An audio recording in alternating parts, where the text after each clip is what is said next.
Auditeur de la 96.1, c'est sur Solo Média. Merci de rester fidèle à la chaîne Solo Média. Vous nous suivez à Dakar sur la 96.1, à Thiès, à Ziguinchor, et puis Diourbel et Touba, de même que Kaolack. Merci également à nos suiveurs sur nos différentes plateformes digitales et surtout sur Solo Média. La partie technique est assurée par Mohamed Yamé Baba Edra. Je suis en compagnie d'Al-Amin Senghor. Bonjour, et quelles sont les unes des quotidiens de ce matin? Merci à vous, Fatou Abdoulaye. Bonjour à toutes et à tous. Nous démarrons par le journal Solo qui parle notamment de la décision de la CAF, la Confédération africaine, victoire de la CAN arrachée au Sénégal.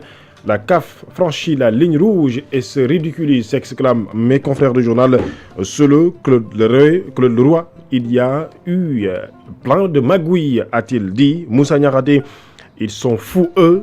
Jürgen Klopp a aussi fait une déclaration à la suite donc de cette décision de la Confédération africaine.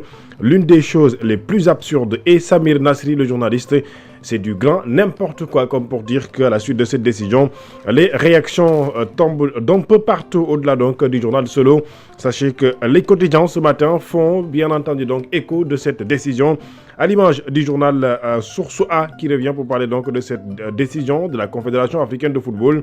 La CAF vole la Coupe d'Afrique des Nations gagnée sur le terrain pour l'offrir au Maroc. Audience de la honte, colère collective, dit mes confrères du journal Source A. L'As quotidien à sa une ce matin, annulation de la victoire du Sénégal par la Confédération africaine de football. La honte, dit le journal L'As. Parallèlement, quotidien, enquête barre à sa une ce matin, décision du jury d'appel de la CAF. C'est tout simplement scandaleux, dit le journal Enquête ce matin. Au-delà du journal Enquête, sachez que le quotidien Les Échos en a aussi parlé. Les Échos, donc à sa une ce matin, la CAF arrache le trophée au Sénégal et l'offre au Maroc.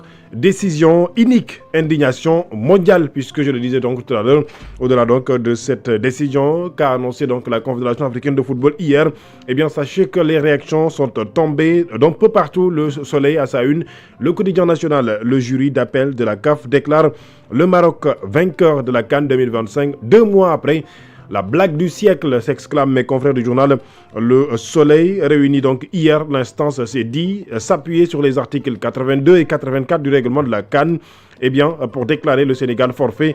Le résultat étant donc homologué sur le score de 3-0 en faveur du Maroc. Dénonçant une forfaiture, la Fédération sénégalaise de football va donc saisir le tribunal arbitral, dirait-on en tout cas sportive, le TAS, la CAN 2025. Le Maroc sacré vainqueur. Selon le quotidien à sa une ce matin, la CAF, les pieds dans le tapis vert, dit le journal ce matin. La Turbine à sa une, la CAF retire le titre au Sénégal.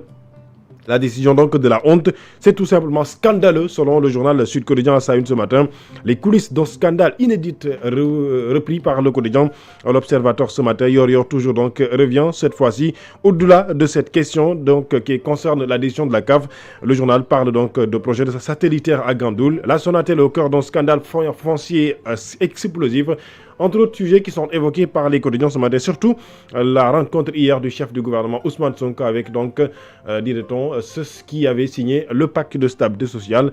On y reviendra, mais sachez que cette décision de la CAF est aussi à la une donc, de beaucoup de quotidiens ce matin. Fatou Abdou, l'heure du journal, à vous l'antenne. Merci beaucoup, Amin Senghor. Et vous l'avez dit, c'est une décision de la honte également pour l'Afrique. Et tout de suite, c'est l'heure du journal sur Solo Média.